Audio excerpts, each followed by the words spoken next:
Anyways, I'm back. So I'm a few days behind a few topics, but this one's the first one I want to talk about, which is related to not only just Trump's approval ratings, but a lot more stuff. But I'll talk about this before I kind of skip it. But basically, Trump's approval ratings are actually, while they may seem bad because, it's 44, it's actually pretty good compared to his first presidency. His first, he was pretty much like 30 something the entire time.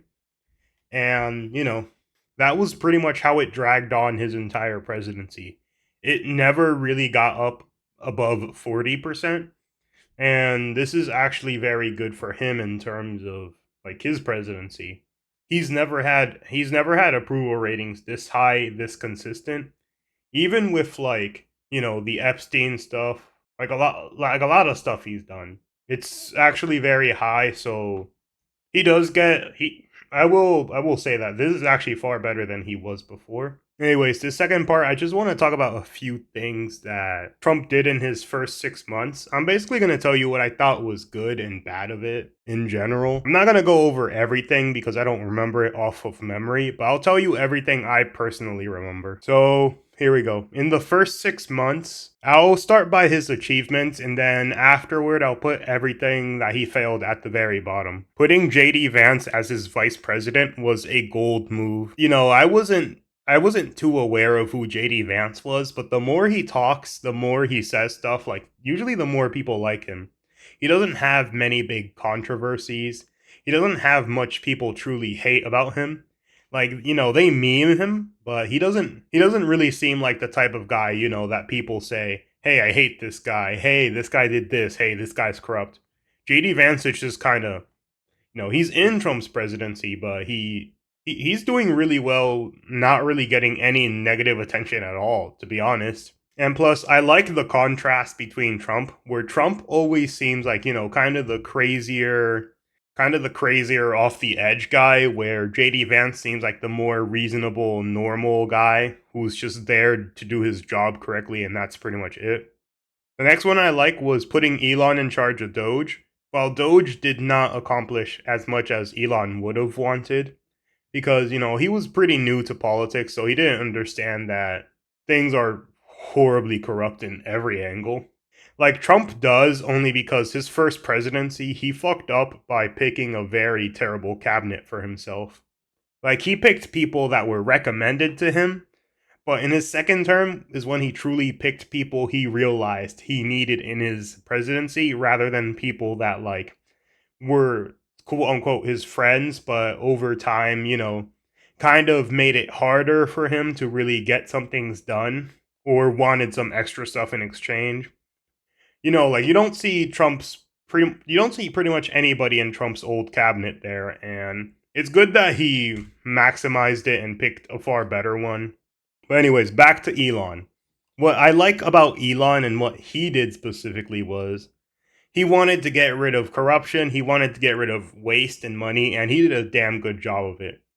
While I wouldn't say he did like the most amazing job ever at it because he only had 110 days, and to be honest, that's very little time to really get much accomplished.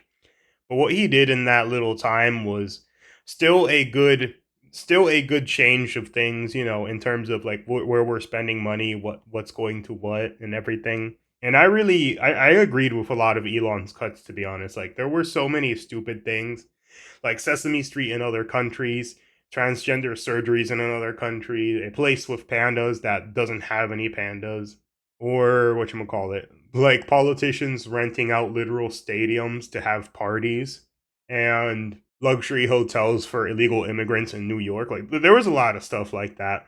But I'm glad that they caught it and they got rid of it. But there is one thing I don't like about it that I'll later get into it when I go to the negatives.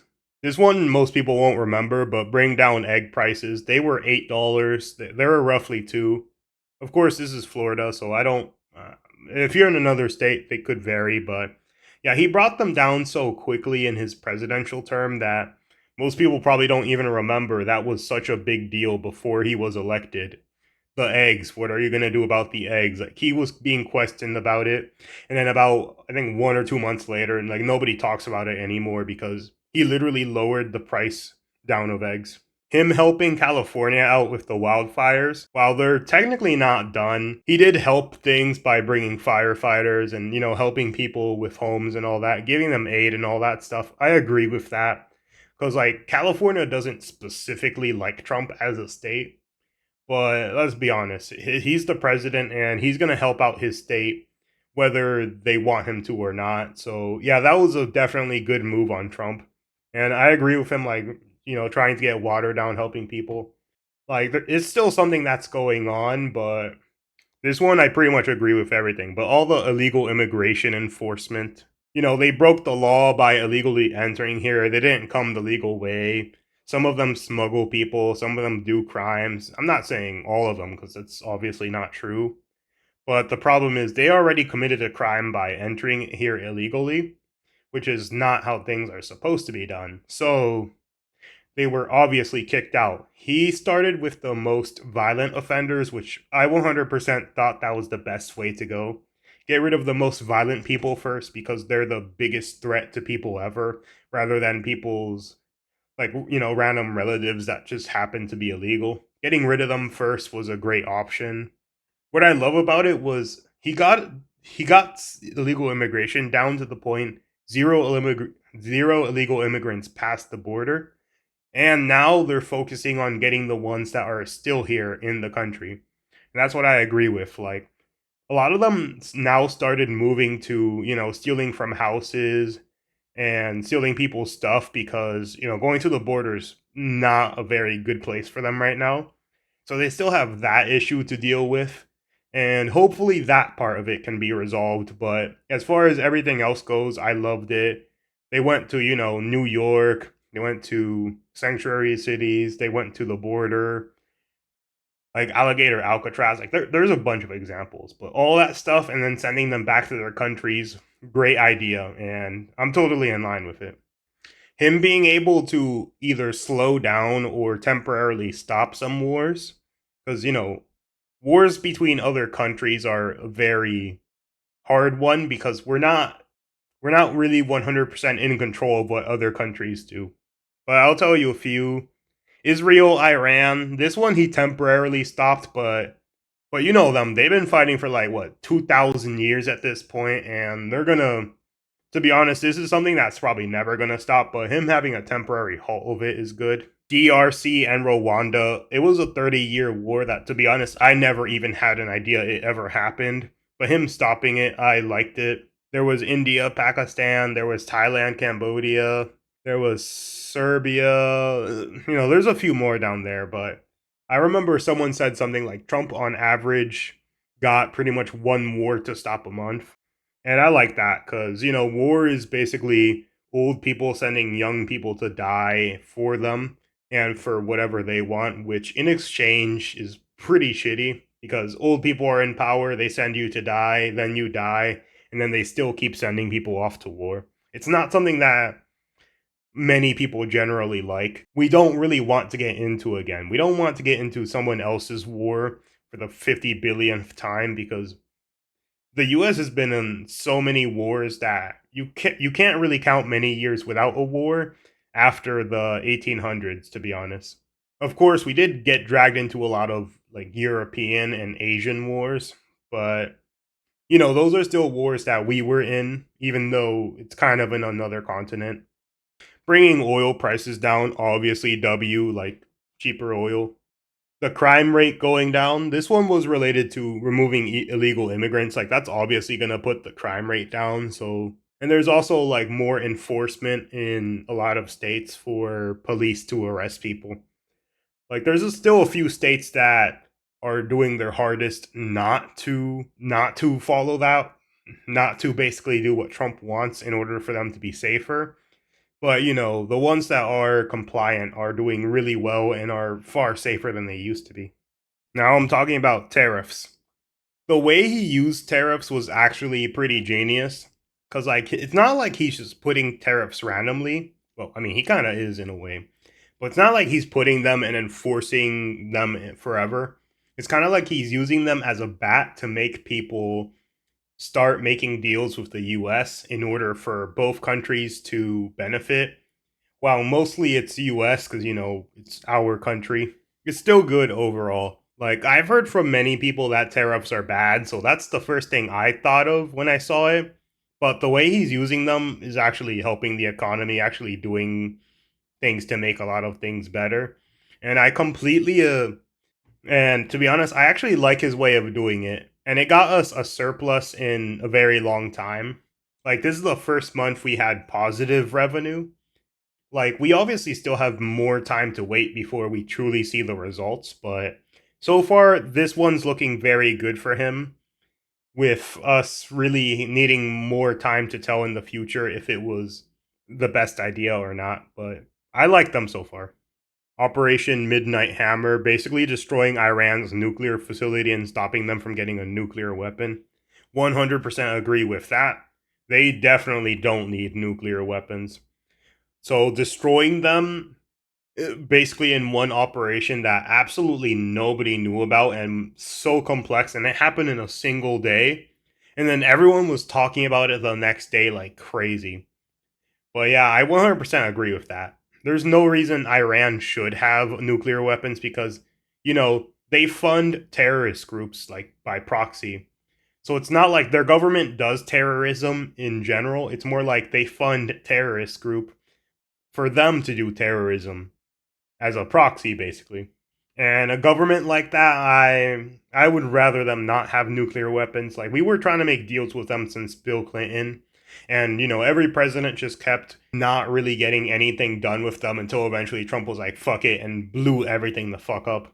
But yeah, now Iran has zero chance of having any nuclear facilities made because Trump blew it the fuck up. It also gave people, you know, an amazing insight to how a plane in the 1980s to this very day is one of the most complex and most destructive, scariest devices ever made by the military. Like, its main objective is to be a stealth plane, get in there, blow everything the fuck up, and leave. And it can carry everything else. Like, I made a video on it, but yeah, that was 100% great. Getting the Olympics and World Cup into the US, you know, very good for the economy, very good because people have more eyes on the US. So that one's overall great. Big, beautiful bill at making the Trump tax cuts permanent and getting rid of taxes on tips, as well as, I think it was, yeah, on tips. You know, overall W. There's a lot more to it, but I'm not gonna get into all of it. But I loved that one in specific because it helped. With the downside of it, I'll talk about it later. But I overall liked it more than I hated it. That's my opinion on it. All right, here's one. Getting a lot of economic pressure on China because China doesn't follow patents. Like, a company makes something, they patent it. China doesn't care, makes their own product, outsells them in the market, and then makes the original company who created it bankrupt. Like, that's absolutely shitty what China does, and putting a lot more pressure on China as a country was a good move by him. And, you know, turning other countries against China in this kind of trade war. Because I'm going to say it, China doesn't even have the best interests of its own people in mind. Well, I mean, a lot of governments do that. Let's just say China does it more than other governments. China does it far more than a lot of other governments, so I'll just leave it at that. The one where he got a bunch of court officials to stop, you know, stopping the president from actually doing his job. Like, the Supreme Court had to vote on it, and they agreed that, like, a bunch of courts were overreaching their power by trying to stop Trump, what he was able to do with his literal power as the president. Like, they were undermining the president's power in terms of what they did. But yeah, I'll put it up here since I don't specifically remember what it was called, but I'll put it up here somewhere. Bringing back the physical fitness test to schools. This one's a W because Obama during his era got rid of it. Where even then, like, kids in school were a little bit skinnier. Now you can see like a lot of fat kids. So I agree with putting a lot of physical fitness tests back.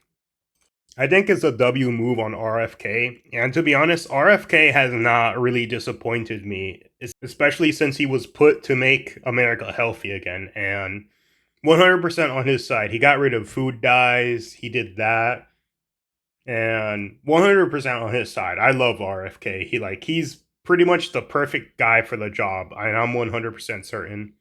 And recently, they got rid of some things from EBT, basically like the government payment stuff. So I'll go on to that later since I saw some videos that I really wanted to put up here for that. That shortly during his presidency, a lot of companies cut off, things like woke DEI stuff. And I'm glad for that because I don't like the idea of your race and your gender specifically defines exactly how good you are as a company. Because, like, all these companies were not doing this because they wanted to. They were obviously doing it because it made money at the time. And then once Trump got in, places like Walmart and all that stuff phased it out because it doesn't make money anymore. So, they switched on to the next thing they could take money out of.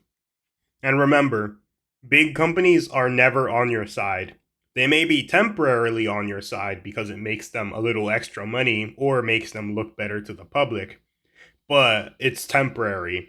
The moment that the government dictates it's bad, or the moment that the money gets too negatively affected by it, they'll immediately shut it down without care. Like Google, Google is not on your side. Microsoft is not on your side. None of these companies are on your side. They'll flip flop whenever it's necessary to make them look best or make the most money at the time. Now this one was more recent, and I love it because if you play video games or love games of any kind, you definitely heard of this stuff. But a bunch of companies got rid of, basically enforced their own rules upon Steam, forcing them to get rid of certain games that they wouldn't like. And it didn't only go for, those weird Gooner games. It went beyond that, obviously. And a lot of companies were forced to take all of them off of their store because of their payment processors. And the payment processors denied it multiple times. They lied a lot, but it was told on Steam's terms of service. It was told on every terms of service for a lot of video game places what happened. And I'm glad that this executive order took it down. While it's obviously not a complete fix yet because a law needs to be made for this to be permanent, because the next president, if he doesn't like it, he could just take it off again. But for now, this is a very good first move, especially for gamers when they really needed it because they found out just how badly things were like being affected by them. I'll give you a small bit in, I think, section 4. That's the main one. But here it is. Within 180 days of the date of this order, each appropriate federal banking regulator shall, to the greatest extent permitted by the law, remove the use of reputational risk or equivalent concepts that could result in politicized or unlawful debanking, as well as any other considerations that could be used to engage in such debanking, from their guidance documents, manuals, and other materials, other than existing regulations or other materials requiring notice and comment rulemaking used to regulate or examine financial institutions over which they have jurisdiction. The removal of such concepts shall be made clear by each appropriate federal banking regulator through formal guidance to their examiners. The federal banking regulator shall also consider rescinding or amending existing regulations consisting with applicable law to eliminate or amend any regulations that could result in politicized or unlawful debanking, and to ensure that any regulated firms or individuals' reputation is considered for regulatory, supervisory, banking, or enforcement purposes solely to the extent necessary to reach the reasonable and apolitical risk-based assessment. Anyways, that basically was a mouthful of words, but long story short, this is so broad that it will extend to video games. It will also extend to people who have certain political opinions that banks don't like, where they can't refuse them to even have an account or pay stuff, basically from their end because they feel like it.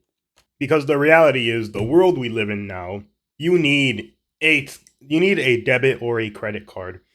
A lot of hotels stopped accepting money. A lot of stores' main way of making revenue is literally through debit cards. Like, most people have a bank and a debit card of some sort from some random company. And the fact that MasterCard and Visa would team up together to get rid of people they found troublesome was horrible. But, while none of this stuff has exactly been removed from enforcement yet, I'm 100% glad that he made this. So in 180 days, we'll see for sure. But yeah, I love this. I love this order because gaming was under attack. Everyone who played games was under attack.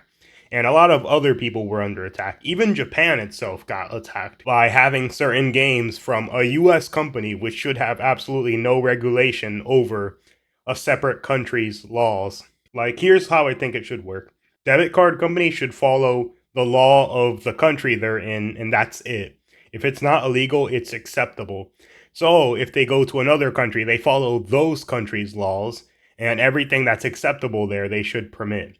And that's basically my belief. Simple, straightforward, and to the point.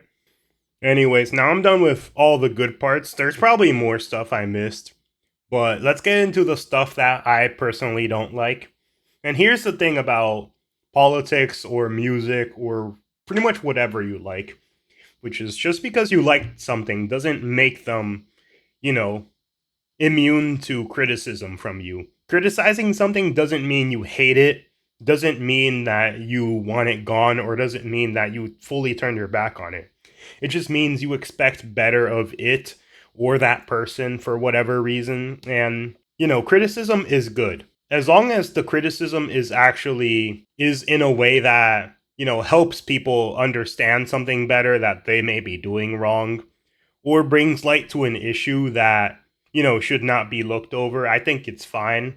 There are obviously those people that would criticize anything and have completely unjustifiable standards for certain things or people that will never be reached. Like, those people are retarded and should not be taken seriously. But anyways, let's get back into this. I'll give my criticism of so far this 60 days. I'll start off with a big one, which is the Big Beautiful Bill adding more to the deficit. While, the Big Beautiful Bill had more stuff I liked, as I said, there's still the fact that it does add to the deficit. And with that, it basically made everything Doge did as how it existed kind of feel like nothing happened at all. And what I'm saying is basically that Doge saved us, like, what was it, $500 billion in money. And then this bill adds 3.1 trillion more money back to the debt. So in turn, it sucks that this actually did happen. It basically made all of Doge's achievements feel like they were wasted for nothing. And while Doge still has a long way to go and a long way to fix a lot of stuff, it just sucks that this even happened in the first place, because we were supposed to get rid of debt and here we are adding it. This one's one with Doge in specific, which is, I liked Doge, but one thing I really wasn't happy about was the lack of, people held accountable for laundering money or spending money on stupid stuff that obviously was never there. Like, people should be arrested for money laundering, things like that. We probably would lose like 90% of the existing politicians for it, but you know what? I could care less about them. But yeah, I really wish there was a little more in terms of enforcement of laws for officials that create laws or enforce laws, because it sucks that they can hold us to a certain standard, but when it comes back to them, it almost never happens to either an equal extent or an extent that seems like a noticeable change is happening. And that isn't just Trump in general, that's a lot of politics in general. People do stuff, but then don't get arrested for it, and then, nothing happens, and it sucks that it is that way. Now, this one a lot of people don't like, but I'm going to talk about it again. The Epstein files. Obviously, I'm just going to say everything related to it. Like, everything Trump did was horribly done with them. Like, the way he just. I'll tell you this. Like, first it was said, I have the files on my desk. Then the next thing that was said was, oh, we actually have a truckload of information to look through to then figure out what's in the files. But then it was, we need more time to look at the files. Then it became, the files don't exist. Then it became, stop looking at the files. He's a weird creep and you shouldn't look at them. Then it became, they're just obviously telling us that, oh, the files do exist, but we're not interested in looking them. Now, all the stuff that's happening with Ghislaine Maxwell really sucks ass. Because, this is obviously some tactic that law enforcement does do where they take a criminal, they give them a lighter sentence in exchange for basically being 6'9" and snitching on everybody. And the main problem I had with it was because everything else happened, this part seems very disingenuous. Like, if this part happened before any of that, where they were like, look, we're not gonna give out the files right now because we're gonna check on Ghislaine Maxwell before we do anything, that would have gotten a lot less backlash, and I really hate the way it was done. Obviously, this story hasn't finished yet, but man, every part of that was just disgusting. Like, I can't really say much good came from that. Now, here's a war that Trump continuously hasn't really gotten anything done with. This is the Russia-Ukraine war. So, I found a video that would give you guys very, very good context into it if you'd like to see it.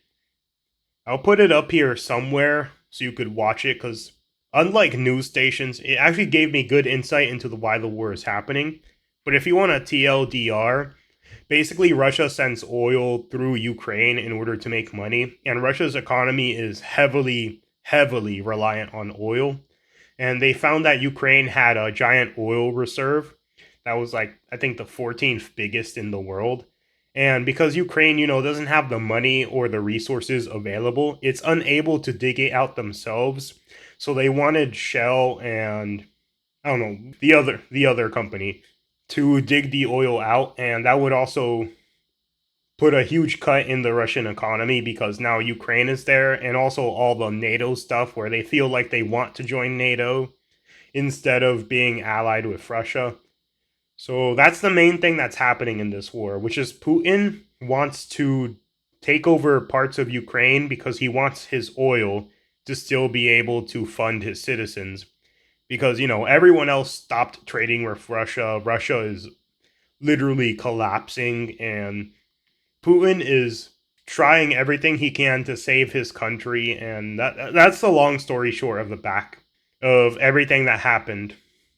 But yeah, I call this a failure, even though this one, it's not really Trump's responsibility because we don't want to put more soldiers on the ground for another country. Like, we've done that for so many years and so many times just for our allies to always shit on us and call us the world police after we do it. Like, they can have small militaries, they can be fine and protected by us, but the moment that shit is safe, they trash on us, they say how bad we are, but then the moment things go bad, if we don't help them by sending our people to die, then they crap on us saying, oh, you guys are terrible people. Oh, you guys are not good allies. Oh, you guys are terrible because you're not helping us in our dire need. But yeah, this one, I don't consider it a big failure on Trump's part, but it's still a failure because Trump hasn't been able to get anything done to stop the war. The UK and a lot of our European Union allies basically squandering free speech, sending their people to jail, and doing whatever the hell they want and enforcing stuff on the internet. Like, to the point where even we at the US are feeling the effects of it because of our NATO partner, because of all the European countries, such as the UK, France, and all that stuff. But they've been jailing their own people, and that shit is terrible. And hopefully, we can get these countries to think of free speech as something that every citizen actually needs as a requirement. Because all speech outside of speech that is intended to have someone, literally be beat to death or hurt should not be considered a bad use of speech. Even if it's something, kind of stupid or something that you don't agree with, it should not be considered hate speech and they should not be arrested for it. But Trump has talked with them a couple times. JD Vance talked with them, And so far, many of our allies are just happily squandering free speech and basically giving us the middle finger on it. This isn't a mainly Trump issue. This is more so he has to add pressure to them. But yeah, I consider it a failure, that another one that he has very little control over, to be honest. Anyways, that's my entire talk about what I personally think about everything that I remember. If I did forget stuff, it's, humans forget, so there's that. But yeah, that's pretty much all.